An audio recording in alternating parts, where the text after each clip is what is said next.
Hello YouTube, this is Kaito JR here, and I'm here to do another review on Chapter 11 of the Ajin demi-human manga entitled The Real Nagai Kei Part 2.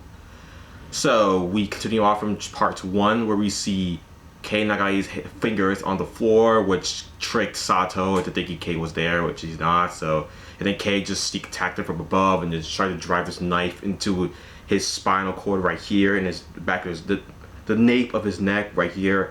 However, he failed because Sato has eyes in the back of his head, or his IBM saw it for him, and yeah. So he just freaking thrust his knife right behind like that. Just, how dare you, Sato? Yeah, so. And then Kei was thrown into the floor, which, yeah, just the whole combat thing, just take some time for it to pass on. But yeah, Kei is then thrown on the floor by Sato while Kei tries to stall Sato a little bit longer. Yeah, I mean, I guess the combat is just so he can stall Sato so that the other two guys can escape, but it's just like, it just hurried this up a bit so we can continue on with the interesting stuff, the dialogue mostly. Yeah, okay, he tries to attack Sato again, gets knocked down again, and yeah.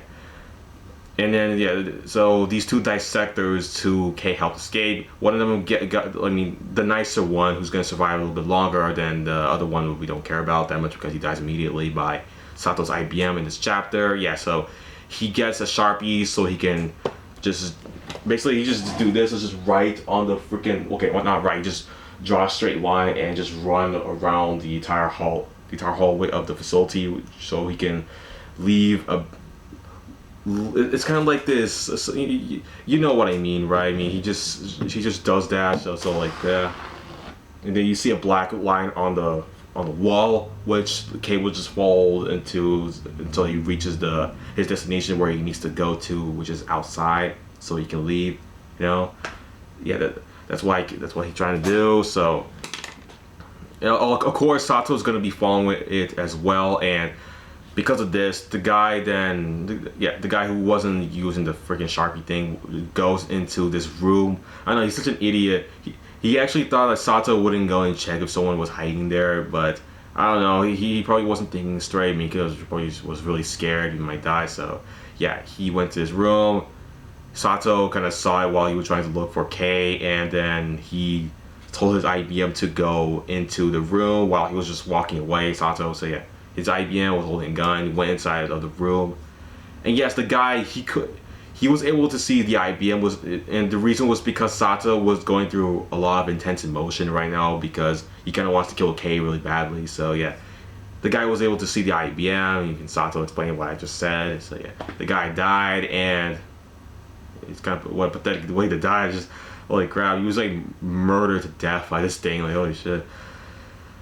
Yeah, rest in peace, my good sir. Rest in peace. And then yes, so Kei, he eventually makes it up to the roof where this guy tries to show Kei how to use this emergency fire escape shaft. So I mean, Kei could just simply just jump off the building and just escape like that. But I don't know, this guy, he just wanted to show.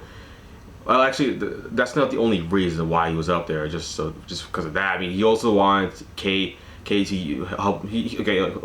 He wants Kei to use his car, not just so he can drive Kei to a destination. No, he just wants Kei to, like he says, all right, listen, Kei, I've done a lot of horrible things to you, and I want to make it up. Here are my car keys. You can take my car. You can drive away as far away from this place as possible. And Kei says, wait, I don't understand. Why are you doing all this for a stranger like me? I mean, do you really understand human suffering? The guy's like, well, I don't know. I just felt sorry for you, so I just want to help you out. That's all. And then Kei says, I know, but still, I mean, really, dude, you're gonna give me a car?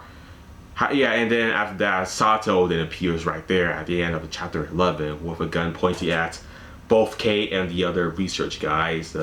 Yeah, it's kind of bad for them, but that'll continue on part 3. But let me get into the interesting part of the chapter with Ikuya Ogura here as well. Yeah, so of course Kishi Sensei says, alright, Ogura-kun, characters made from some sort of transparent matter, you say. What connection do they have with Inaji's immortality? Of course, then Ikuya uses this riddle, I think. I don't know if you call it riddle, more, yeah, metaphor. Yeah, use a metaphor. It says, why do people eat oranges? Okay, not really a metaphor, just a comparison or whatever, I don't know.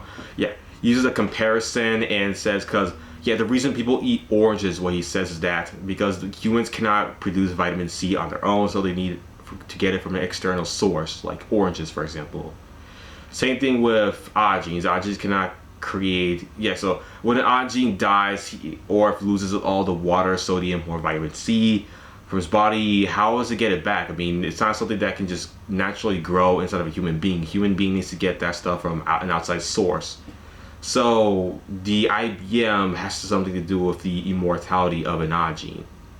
It's kind of like that type of jellyfish that's immortal, you know, the immortal jellyfish. Yeah, kind of the same thing like that. I mean, somehow it's able to stay immortal unless it's killed somehow, which, yeah.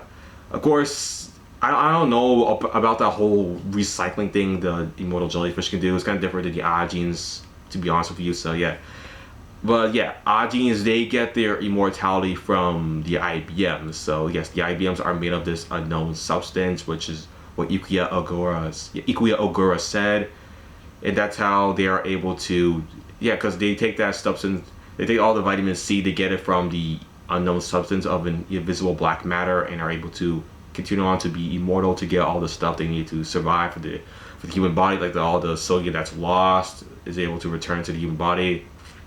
But mostly water is returned to the human body after all is like taken away due to dehydration. If you're in like a desert or something, yeah. So if an Ajin is in the desert, yes, they will die from dehydration. However, they can get it back through the unknown substance from the IBM that's connected, that's linked to the Ajin. So yes, the IBM is extremely important. However, we don't know what's that got to do with the perilous scream of it. It doesn't really explain that, but it was explained that it's part of this thanatosis reflex. However, I don't understand how that's gonna do anything with the IBM. I really don't, but I don't know. Maybe the IBM can help enhance the screaming properties of a human being. I don't know. Maybe it has something to do with that. But yes, Ikuya explained how yes, that's why Ajis can continue on to be immortal, because it's all linked to the IBM. Hopefully that clears your mind. You can think more. You know, you can open your mind with more ridiculous stuff about Ajins, because they are kind of ridiculous creatures. Well, it's because they're not really from this universe at all. Of course, that's what we know now up to this point in time, because Ajins are not from this. Well, the IBMs are not from this universe. They're made of some unknown substance from another universe that somehow came to this one. When this universe was formed 13.8 billion years ago, all stuff, you know. Yeah, it's really complicated stuff that Ikuya starts to. Well, yeah, he doesn't go on about that stuff, but yeah, he does go on about the oranges and the IBMs and how they are linked with Nagi's immortality. Yeah.